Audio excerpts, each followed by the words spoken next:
आपण पाहतोय राजकीय घडामोडींना वेग आलेला आहे। भाजपच्या कोर कमिटीची बैठक सध्या सुरू आहे विधान भवनामध्ये। निर्मला सीतारामन, विजय रुपाणी आणि त्याचबरोबर भाजपचे आमदार पोहोचलेले आहेत। या बैठकीला सुरुवात झालेली आहे। अधिकचे अपडेट्स घेणार आहोत आमचे प्रतिनिधी ओम देशमुख यांच्याकडून। ओम, अगदी बरोबर आहे। भाजपच्या विधिमंडळ पक्ष कार्यालयामध्ये चौथ्या मजल्यावरती ही भाजपच्या कोर कमिटीची बैठक जी आहे ती सुरू झालेली आहे। विजय रुपाणी, निर्मला सीतारामन, देवेंद्र फडणवीस, केंद्रीय सहसंघटन मंत्री शिवप्रकाश यांच्यासह महत्त्वाचे नेते या बैठकीला उपस्थित आहेत। विशेष म्हणजे विनोद तावडे देखील या बैठकीत उपस्थित असल्याचं कळतंय। या बैठकीच्या नंतर विधिमंडळाच्या आमदारांची गटनेता निवडीसाठीची महत्त्वाची बैठक आहे ती 5व्या मजल्यावरती होणार आहे। या बैठकीमध्ये महाराष्ट्राच्या नवा मुख्यमंत्री तो निश्चित होईल आणि भाजपकडनं विधिमंडळाचा जो काही गटनेता आहे तो निश्चित केला जाणार आहे। भाजपचे महत्त्वाचे नेते आता या कोर कमिटीच्या येथील प्रस्ताव सादर करणं असेल किंवा इतर महत्त्वाच्या गोष्टी की विधिमंडळ गटनेत्याच्या बैठकीमध्ये कशा प्रकारे आपल्याला प्रक्रिया पार पाडावी लागणार आहे, प्रस्तावक कोण असेल, अनुमोदक सगळ्याच बाबतीत चर्चा होईल आणि थोड्याच वेळामध्ये ही समाप्त झाल्यानंतर विधिमंडळ पक्ष कार्यालयामध्ये विधिमंडळाच्या मध्यवर्ती सभागृहामध्ये गटनेता निवडण्यासाठीची जी काही बैठक आहे त्याचं सुरू होणार आहे। अगदी सध्या कोर कमिटीची महत्त्वाची बैठक सुरू आहे आणि या बैठकीनंतर 11 वाजता भाजपच्या विधिमंडळ गटनेत्या पदाच्या बैठकीसाठीची निवड होणार आहे। या बैठकीमध्ये या संदर्भातला प्रस्ताव सादर केला जाणार आहे। त्याला अनुमोदन मिळाल्यानंतर गटनेता जाहीर केला जाणार आहे। आपण पाहतोय निर्मला सीतारामन, विजय रुपाणी या बैठकीसाठी उपस्थित आहेत।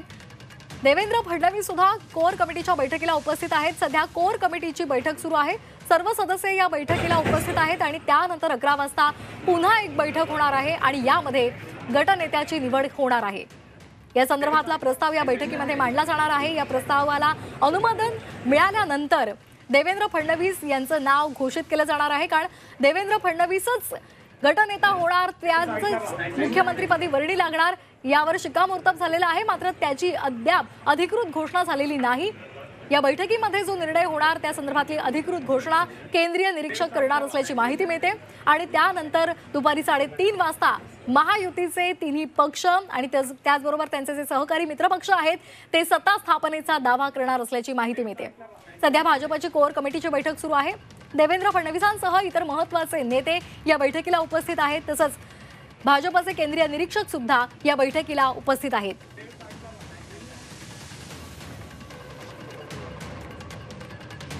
महायुतीला या विधानसभा निवडणुकीमध्ये मोठं यश मिळालं आणि त्यानंतर महाराष्ट्राचा मुख्यमंत्री नेमका कोण होणार याच्या चर्चा रंगलेल्या होत्या।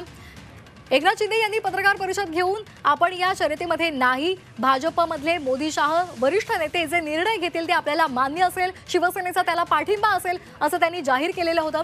तसंच अजित पवार यांच्या राष्ट्रवादीने सुद्धा देवेंद्र फडणवीसांना मुख्यमंत्री म्हणून आमचा पाठिंबा असेल असं जाहीर केलेलं होतं आणि त्यामुळे देवेंद्र फडणवीस यांचा मुख्यमंत्री होण्याचा मार्ग हा मोकळा झाला होता।